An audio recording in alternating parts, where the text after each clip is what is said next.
This is the most quoted Roman emperor in history, and the line he is most famous for, the obstacle, is the way appears nowhere in anything he ever wrote. Not once. And that is only the first thing almost everyone gets wrong about Marcus Aurelius. Check the sources yourself. The Obstacle is the Way is the title of a book published in 2014, a good modern book, but a modern one. That exact phrase never appears in Marcus Aurelius' own writing. What he actually wrote is narrower, stranger, and honestly more useful.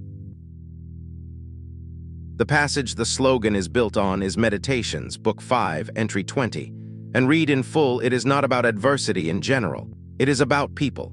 Obstructive, difficult people. Marcus tells himself the mind can convert what blocks an action into fuel for a new one. What stands in the way becomes the way. His obstacle was not a setback. It was a colleague. And that quote has company. You have power over your mind, not outside events. The earliest trace of that exact wording is a 1913 magazine, not the Meditations. Everything we hear is an opinion, not a fact unattested in anything he wrote. The internet has built an entire personality for this man out of lines he never said. So who actually was he? To meet the real man, you have to start with the book, because almost everything about the book is also wrong. Myth number 1. Marcus Aurelius wrote a book called Meditations. He did not. He never wrote a book at all. What he kept was something the Greeks called hyponemata, private working notes. Not arguments for readers, drills for himself. The same handful of moves, rehearsed over and over, the way an athlete rehearses footwork. You are not reading his philosophy. You are reading his practice log. The only heading the oldest copies carry is Greek. Ta eyes heauton, things to himself. He never named it because you do not name your own notebook. For over 1,000 years, this text survived on a thread, private notes that were never supposed to leave the tent. Follow the chain of survival. Private notebooks, never published in his lifetime. Around the 900s, a Byzantine bishop named Arethas has an old copy recopied and praises it in a letter. In 1558, Xylander prints the first edition from a manuscript that then vanishes. And in 1634, a translator finally gives it the English name it never had. 1634. Casaubon publishes the first English translation, and the tradition that names it Meditations takes hold. The most famous title in Stoicism was attached to the text about 15 centuries after its author died. He never chose it. Myth number 2, the philosopher on a throne.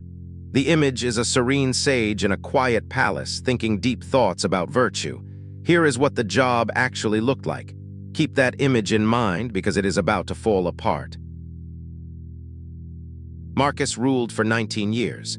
Around 12 of them were spent not in Rome but on the Danube frontier, running 2 brutal wars against the Marcomanni and the Quadi while a pandemic gutted the empire and the treasury ran dry. The notebook itself tells you where it was written. One book is headed among the Quadi on the river Granua, another at Carnuntum. These are army camps. The plague deserves its own number. Modern estimates put the Antonine Plague's death toll somewhere around 1 in 10 across the empire, and honesty requires the full range. Serious scholars argue for anywhere from 2% to 1/3 of the population. Whatever the true figure, Marcus governed through the worst pandemic Rome had ever recorded. And when the wars emptied the treasury, he did something almost no ruler does. Rather than raise emergency taxes, ancient sources say he auctioned off imperial palace treasures, gold vessels, his wife's silk robes in the Forum of Trajan for about 2 months. One source even claims that after the war was won, he offered buyers their money back. That source is late and gossipy, so hold it loosely. But the auction is the version Rome itself told. If you think that made him a dreamer, he beat you to it. Book 9, Entry 29, do not expect Plato's Republic. Be satisfied with the smallest step forward. This is not a utopian talking.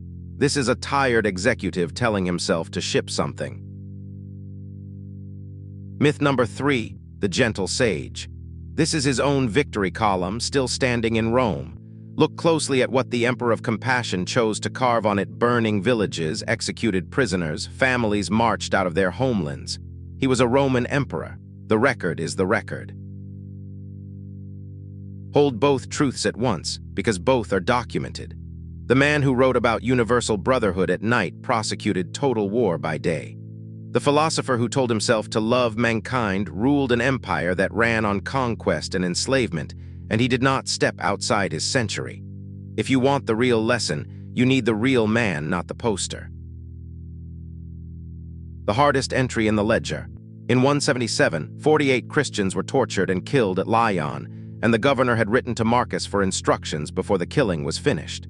How much blame lands on the emperor personally? Scholars are genuinely split. Some see routine imperial policy he never questioned. Others see direct responsibility. We flag the dispute because pretending it away would be exactly the myth-making this episode is about.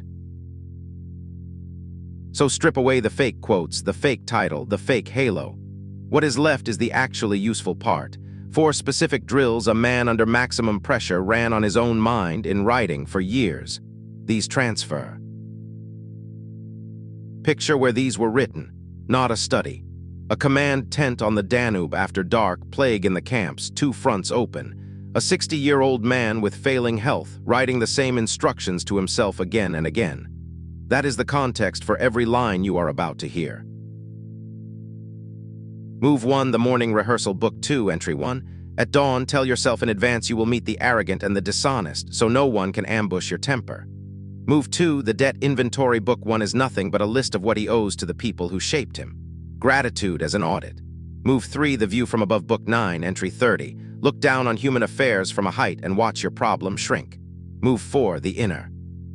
Citadel, book 8, entry 48. The mind that needs nothing external is a fortress. 4 drills, all sourced, all trainable. Did the drills work? History ran the test. In 175, his most trusted general, Avidius Cassius, heard a rumor that Marcus was dead and declared himself emperor. Civil war. When a soldier killed Cassius and shipped the severed head to Marcus, he refused to look at it and ordered it buried. Then he had the rebels' private letters burned, unread, so no name inside them could ever be prosecuted.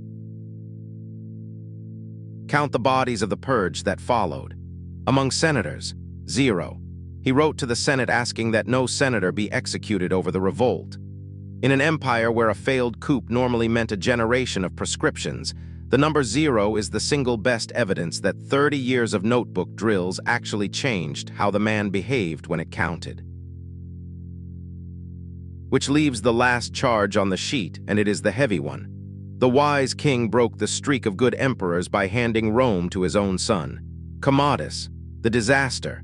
How does a Stoic get succession that wrong?